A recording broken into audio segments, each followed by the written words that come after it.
तो 1.5 लाख करोड़ रुपए हुंडी में आया। इसका मतलब टोटल कितना खर्च हुआ उसका 10 गुना, कितना हो गया 15 लाख। ये कौन सी इकोनॉमी है? कौन सी इकोनॉमी है? धार्मिक इकोनॉमी। अब मुझे मेहता जी ने बताया, देखिए मैं फाइनेंस का आदमी नहीं हूं, मेरे पास डीमैट अकाउंट भी नहीं है, मेरे को बिल्कुल ज्यादा आता नहीं है। मिश्रा जी ने क्यों बुलाया मुझे नहीं पता क्यों बुलाया,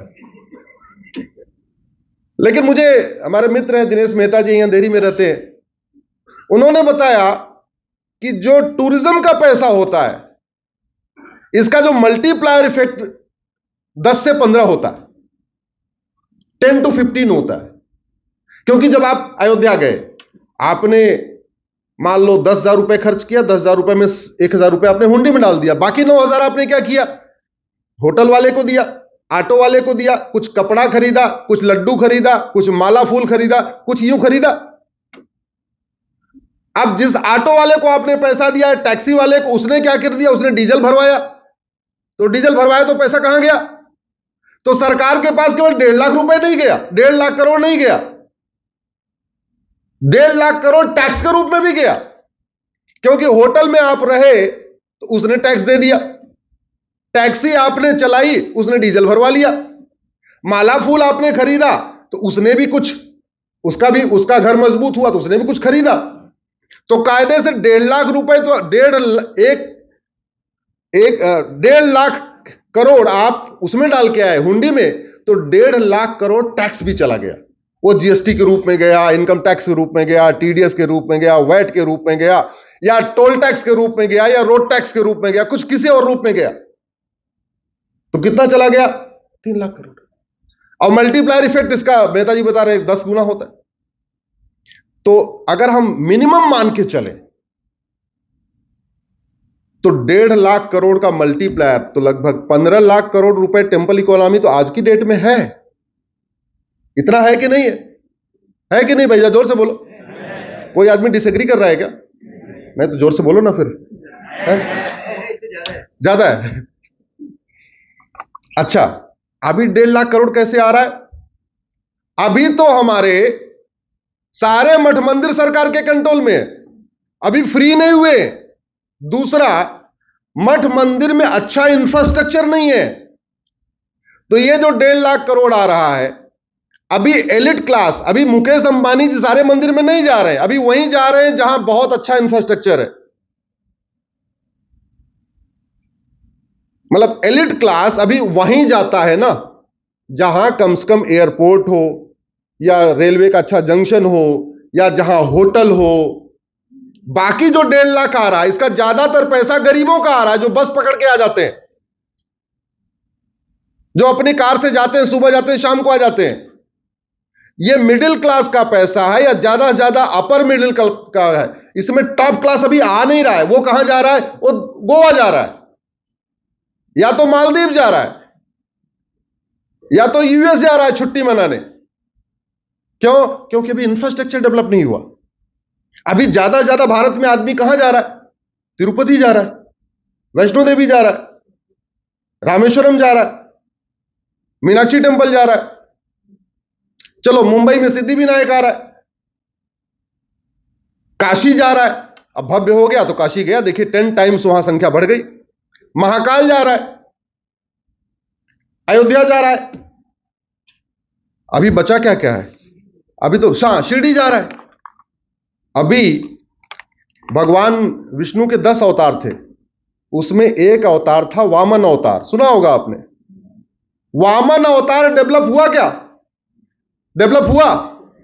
भगवान वामन के 10 प्रमुख स्थान हैं, अभी वो डेवलप नहीं हुआ।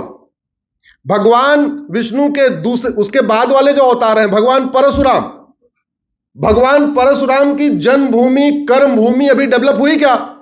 वो 60 स्थान है, 60 भारत में। इसके बाद भगवान श्री कृष्ण का भी जन्मभूमि डेवलप हुआ है। अभी पूरा श्री राम सर्किट डेवलप नहीं हुआ अयोध्या से रामेश्वरम तक, उस पे टोटल 100 स्थान है, 100 प्रमुख स्थान है, अभी वो डेवलप नहीं हुआ।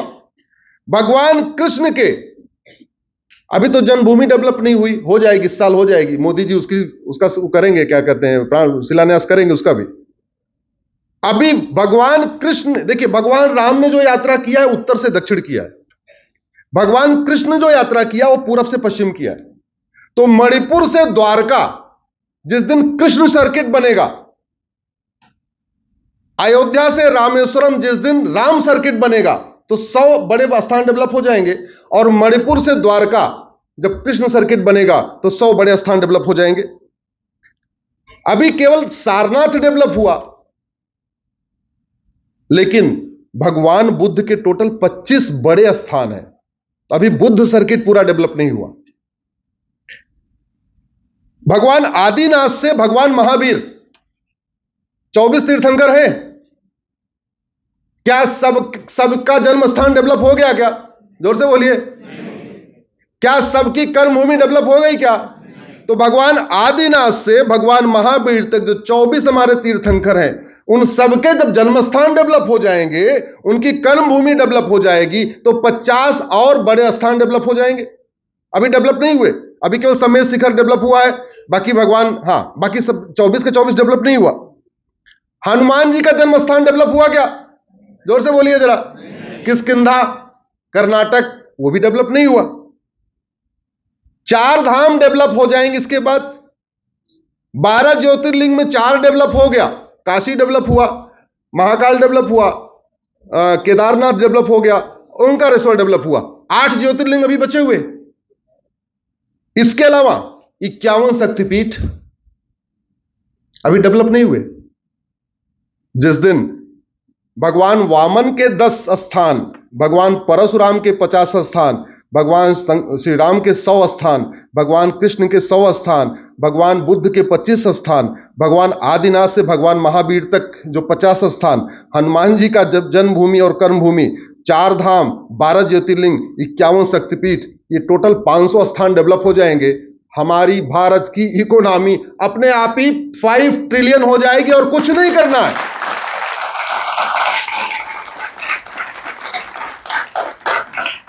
हो सकती कि नहीं? कोई शंका है क्या?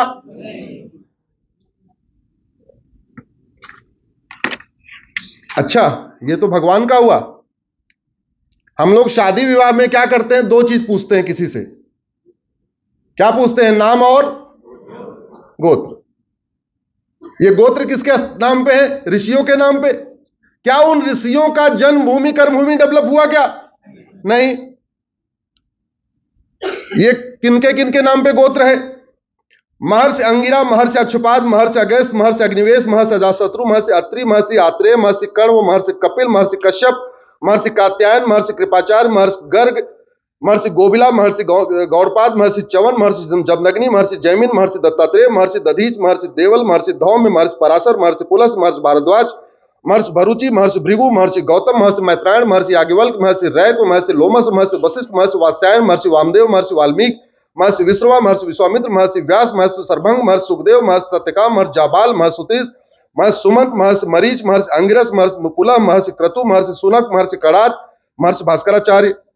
ये 100 हमारे बड़े महर्षि हैं जिनके नाम पे हम लोगों का गोत्र है। अब जब ये 100 स्थान डेवलप हो जाएंगे, तो जैसे मेरा गोत्र भारद्वाज है, बाकी 99 स्थान पे मैं जाऊं चाहे ना जाऊं, भगवान भारद्वाज, महर्षि भारद्वाज का जो जन्मभूमि कर्मभूमि देखने जाऊंगा कि नहीं? जाऊंगा कि नहीं? तो आप सब लोग, आपका जो गोत्र है, अपने अपने ऋषियों के स्थान पे जाओगे कि नहीं? तो 100 स्थान ये भी डेवलप हो गया। इसके बाद अभी तो केवल अयोध्या में राम मंदिर बना, अभी उनके पूर्वजों का स्थान कहां डेवलप हुआ? डेवलप हुआ क्या? बहुत कुछ करने के लिए। जहां राजा दशरथ रहते थे, चलिए वो तो अयोध्या में रहते थे, उनके पिताजी अज, उनके पिताजी नाभाग, उनके पिताजी ययाति, उनके पिताजी नहुस, उनके पिताजी राजा अम्बरीश, राजा मरु, राजा शीघ्रक, राजा अग्निवर्ण, राजा सुदर्शन, राजा संखड़, राजा रघु के नाम पे रघुकुल रीति सदा चली आई, प्राण जाय पर। तो राजा रघु का स्थान अभी कहां डेवलप हुआ? राजा भगीरथ गंगा जी को लाए थे। राजा दिलीप, राजा अंशुमान, राजा असमंज, राजा सगर, राजा असित, राजा भरत, राजा ध्रुवसंधि, राजा सुसंधि, राजा मांधाता, राजा धुंधुमार, राजा त्रिशंकु, राजा पृथु, राजा बाण, राजा कुच्ची, राजा इच्छाकु, राजा मनु, राजा विवस्वान, महाराज कश्यप। इनका डेवलपमेंट हुआ क्या? नहीं। अरे अगर हम वास्तव में अपने सारे प्रमुख धार्मिक स्थानों को डेवलप कर दें तो भारतीयों को विदेश जाने की कहीं जरूरत ही नहीं है। इतना स्थान हो जाएगा, इतना स्थान हो जाएगा कि अपने अपने केवल प्रमुख स्थानों को देखने में पूरा जीवन चला जाएगा। और फायदा क्या होगा? जब धार्मिक अर्थव्यवस्था डेवलप होती है तो किसका प्रचार होता है? धर्म का। अधार्मिक अर्थव्यवस्था डेवलप होती है तो किसका प्रचार प्रसार होता है? अधर्म का। जब धार्मिक अर्थव्यवस्था बढ़ेगी तो एक फायदा ही होगा, हम अपने संस्कारों से जुड़ेंगे।